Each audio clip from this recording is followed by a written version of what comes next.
Adi Shikagaruba. Adi Shikagaruba. Adi Shikagaruba. Adi Adi Adi Adi Adi Shikagaruba.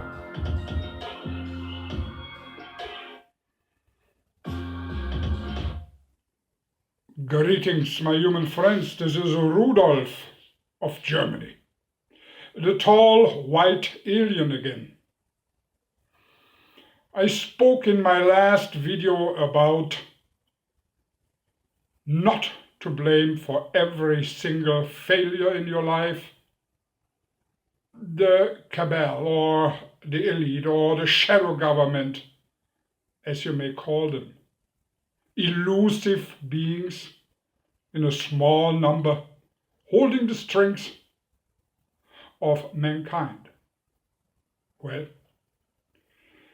naturally there are forces of power. Naturally these forces of power try to manipulate the masses.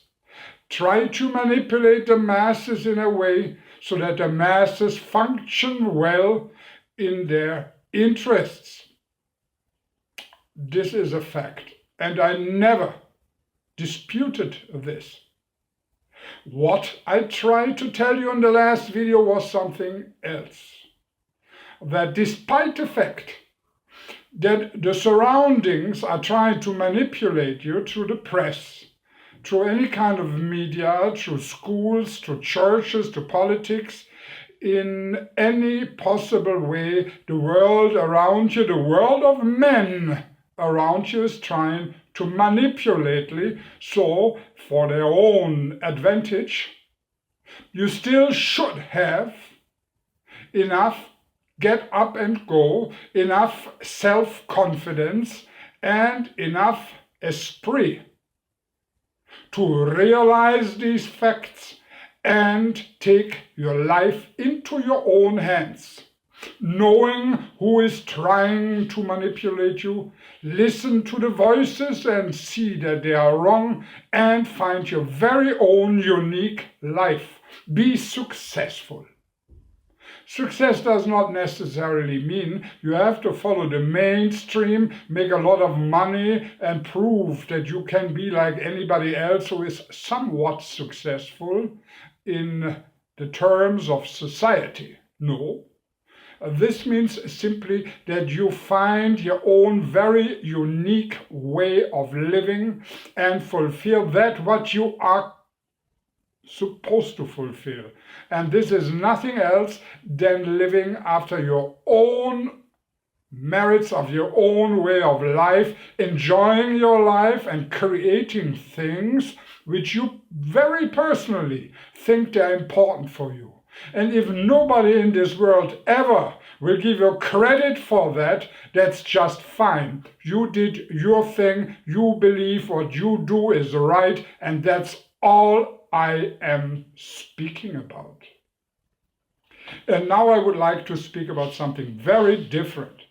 Charles Hall, a man which is known to many of you, a man which claims between the year 1965 and 1967, a bit over 2 years, was in contact and daily had the pleasure to meet various different tall white aliens, communicated with them thoroughly and observed them and started to know them well. Thereafter, he wrote 3 books which explained the life of the tall whites and the circumstances and the interaction between humans, particularly the Navy, or the Air Force, of the United States and their generals, and the tall white aliens. That is the subject of these 3 books, and he goes into detail. Mr. Charles Hall. So, let me tell you a few things about that, what he is talking about. First of all, the tall white aliens are many thousand years on planet Earth and do not have to ask the American Air Force in Nevada in a kind of desert surroundings to get some square miles in exchange for technology. We, the tall white aliens, don't have to ask for permission of any government in the world so that we can get some kind of a property where we can live. This is utter nonsense, no more. We tall white aliens live between humans if we like to, and this fact he does not touch. We do have vast pieces of land in the Antarctic, even parts of the Arctic. We do have underground facilities on our very own and many other places on planet Earth. Plus we can blend in very easily into the average and common population of humans. So this makes the whole claim of Mr.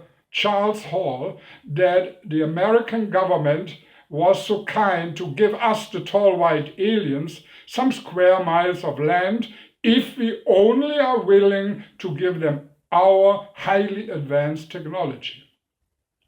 Plus, where do you see this highly advanced technology after, well, more than 50 years of us teaching the American military forces about technology?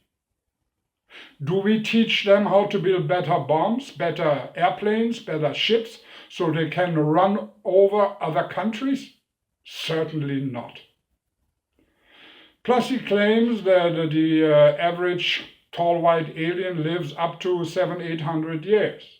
This claim is pretty close to the truth, but I wonder if he just didn't take the average human being's lifespan and multiplied it by 10, which makes things very simple for him. There is another big fault in his fantasy books. This fault is that he claims that about at the age of 400 years, a tall white alien starts growing again from about 6 foot to 8, even in some instances 9 feet. Skeleton-wise, and he becomes a tall and taller and ever taller person until he reaches 8 to 9 feet. Just the inner organs would not grow. They stay small, more or less fitting for a person of about 6 feet. This is also utter nonsense. I don't know where he gets this from. There is a disease under humans, and medical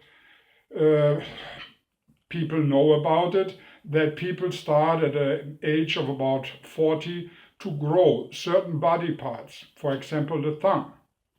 This is a disease which is very rare and it's under humans. He probably took that reference to multiply it again by 10 and then just altered it by a little bit and just made the bones grow and used this as a very interesting and unique story, which has nothing to do with the truth. Mr. Charles Hall speaks about things which he has absolutely no knowledge about. For example, he says that the tall white aliens can easily mix with human beings and would not be detected, particularly if they wear dark glasses, because their eyes are about double the size of a human. But once they wear these dark glasses, and people in general would not see that, the rest of these features of a tall white could easily go for a Nordic race human.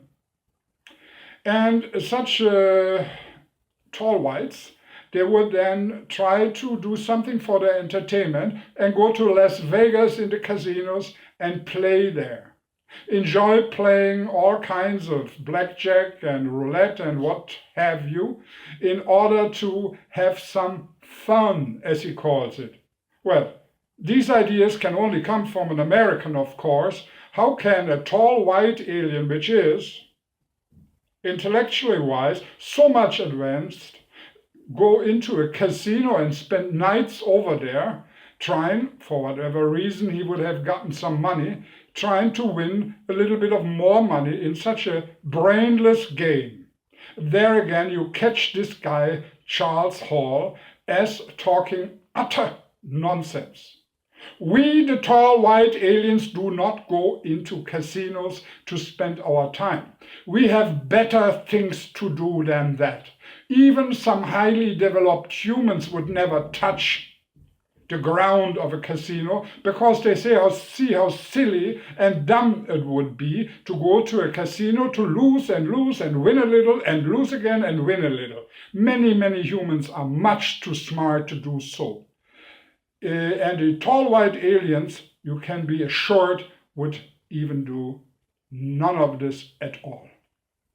I have the suspicion that Mr. Charles Hall, in his free time, went into the casinos and played because he has some kind of a gambling disease, and then because he frequents casinos so much, or did it in the past, thinks there would be a unique and interesting little chapter in his books to put some tall whites who can hardly lift their legs because they have some kind of a walking problem because of the gravitation of planet Earth, and they would just come shuffling in down into these casinos and more or less look like humans and need the protection of the CIA.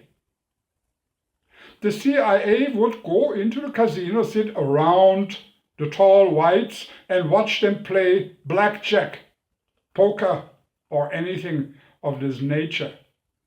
How can anybody of you believe such a nonsense?